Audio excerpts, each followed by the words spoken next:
Selamat siang, Dokter Sandra. Halo, Iya, Dok, ada beberapa pertanyaan nih yang mau ditanyakan. boleh silahkan Mbak. Benar nggak sih, Dok, kalau es krim dan permen itu dapat merusak gigi anak? Oke, jadi sebenarnya itu bukan si es krim sama permennya ya Mbak Siska, tapi lebih ke banyaknya yang si anak ini konsumsi. Jadi kita kan itu punya batas maksimal ya, jumlah gula yang bisa kita konsumsi setiap harinya. Nah, itu nggak boleh melebihi dari batas maksimal itu.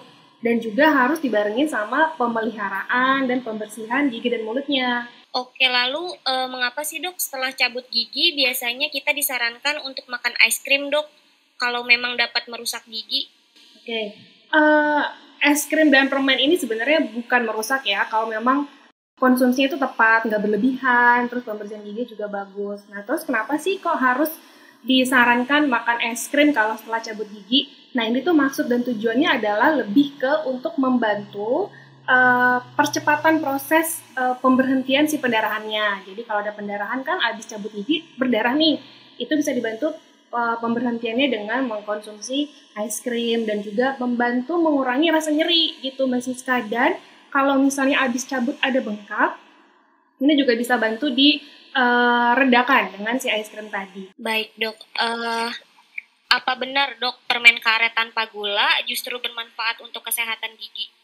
Nah, kalau permen karet tanpa gula ini benar bermanfaat untuk kesehatan gigi, ini sebenarnya belum pasti juga ya Mbak Siska ya. Belum ada bukti ilmiahnya gitu maksudnya di sini. Mungkin lebih ke permen karet tanpa gula ini kan tidak meninggalkan sisa-sisa ya, sisa-sisa makanan yang menempel di gigi kita. Jadi lebih ke arah situ. Nah, kalau sisa makanan itu kan lama-lama bisa menjadi plak. Nah, plak ini bisa menjadi karang gigi atau bisa juga jadi gigi berlubang, menyebabkan lubang pada gigi maksudnya. Nah, kalau permen karet yang tanpa gula ini kan tidak meninggalkan itu. Jadi lebih nggak beresiko untuk membuat gigi lubang. Terus yang kedua, kalau kita mengkonsumsi permen karet, itu membantu mulut kita memproduksi air liur.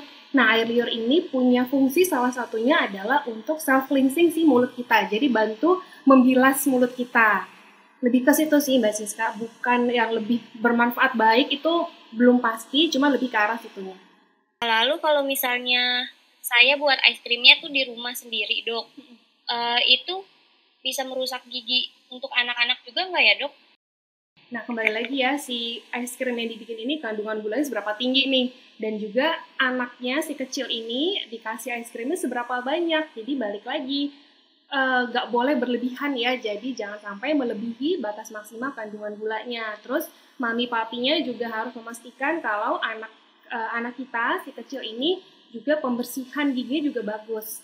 Terus kalau misalnya nih anaknya susah dibilangin, tetap konsumsi es krim dan permennya banyak, gimana sih, Dok, cara bersihkan gigi anak yang benar setelah mereka mengkonsumsi makanan dan minuman manis tersebut? Oke, yang pertama mami dan papinya ini punya tugas untuk mengedukasi si kecil untuk boleh makan es krim sama permen tapi jangan terlalu banyak. Itu dulu yang pertama. Nah, yang kedua, kalau si kecil ini habis makan es krim atau permen atau apapun ya makanan atau minuman yang manis, itu harus disarankan untuk kumur sama air putih. Jadi untuk membilas si mulutnya nih supaya sisa-sisa makanan atau minuman tadi tuh nggak nempel di giginya. Terus juga harus diperhatikan pemeliharaan giginya nih Mbak Siska. Jadi cara menyikat giginya si kecil juga harus diperhatikan betul-betul. Jadi kalau misalnya si kecil lagi sikat gigi, kalau bisa mami papinya itu mendampingi. Jadi dipastikan nih si anak kita ini benar nggak sih sikat giginya, karena cara membersihkan gigi, maksudnya cara menyikat gigi yang baik dan benar itu juga sangat berpengaruh ke hasilnya, jadi ke kesehatan gigi dan mulutnya. Jangan sampai sikat giginya sudah betul nih 2 kali sehari, pagi setelah sarapan sama malam sebelum tidur sudah benar nih, tapi cara sikat giginya salah. Nah, itu juga hasilnya akan kurang optimal begitu. Jadi kalau misalnya mungkin yang masih balita si kecilnya, itu harus dibantu mungkin ya sama mami atau papinya. Jadi dibantu dibersihkan, disikatkan supaya giginya bersih. Kalau misalnya si kecilnya udah usia sekolah dasar atau SD yang sudah bisa sikat gigi sendiri, sebaiknya tetap didampingi nih, dilihat apakah sudah betul cara sikat giginya.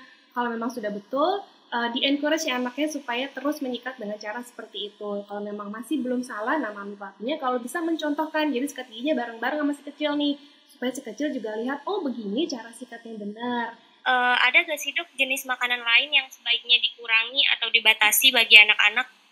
Untuk kesehatan gigi dan mulut ya, maksud di sini ya? Iya dok. Oke. Sebenarnya semua makanan manis, semua minuman manis tetap harus dibatasi ya konsumsinya, baik itu permen, ice cream, atau coklat, atau misalnya biskuit, cookies, itu tetap harus dibatasi konsumsinya. Jangan sampai berlebihan banget nih, sampai memang melebihi batas maksimal yang boleh dikonsumsi si anak dalam setiap harinya.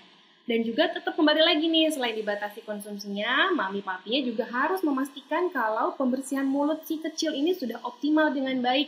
Jangan sampai anaknya ini nggak mau sikat gigi tapi dibiarin. Nanti kebiasaan sampai besar sikat gigi menjadi bukan yang penting nih sama si anaknya. Jadi memang harus dibiasakan dari kecil sikat gigi 2 kali sehari.